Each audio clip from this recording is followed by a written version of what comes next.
బీచ్కి ఆపోజిట్లోనే road cross అయితే మనకి రంగోలి అనే ఇండియన్ రెస్టారెంట్ అయితే ఉంటుంది. సో ఎక్కడికి వెళ్ళినా కానీ మన ఇండియన్ ఫుడ్ తింటేనే మనకి అదొక తృప్తిగా ఉంటుంది కదా. ఈ రెస్టారెంట్లో వెజ్ అండ్ నాన్ వెజ్ రెండు సర్వ్ చేస్తారు. సో నాకు మెనూలో ఈ పావు బాజీ అయితే కనిపించింది. సో వెంటనే స్టార్టర్స్ కింద నేను పావు బాజీ ఆర్డర్ చేశాను.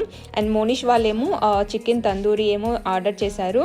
అండ్ అలాగే 2 చికెన్ బిర్యానీస్ అయితే ఆర్డర్ చేశాము. సో క్వాంటిటీ ఏంటంటే ఒక పర్సన్కి సరిపోయేలాగే ఉంది. సో అందుకే 2 చికెన్ బిర్యానీలు అయితే ఇచ్చాము. సో నేను చికెన్ తినను కానీ రైస్ అయితే తింటాను. పావ్ బాజీ టేస్ట్ అయితే సూపర్ గా ఉంది. సో నేను స్పైసీగా చేపించుకున్నాను. సో చాలా టేస్టీగా ఉంది. అండ్ మోనిష్ కి అయితే బిర్యానీ అయితే చాలా బాగా నచ్చింది. ఎక్కువ స్పైసీ లేకుండా మీడియం స్పైసీ అయితే చెప్పాము. సో పిల్లలకి బాగా నచ్చుతుంది. సో నాకు పావ్ బాజీలో ఒక పచ్చిమిర్చి అయితే ఇచ్చారు. సో నేను బిర్యానీ తినేటప్పుడు ఆ మిర్చి వేసుకొని తింటాను. రాయలసీమ వాళ్ళకి సప్పగా తింటే ఇష్టం ఉండదు. సో కొంచెం ఆ కారం ఘాటు ఎక్కువగానే తగలాలి. సో అందుకే అలా తింటున్నాను. సో ఓవరాల్ గా €53 అయితే చార్జ్ చేశాను.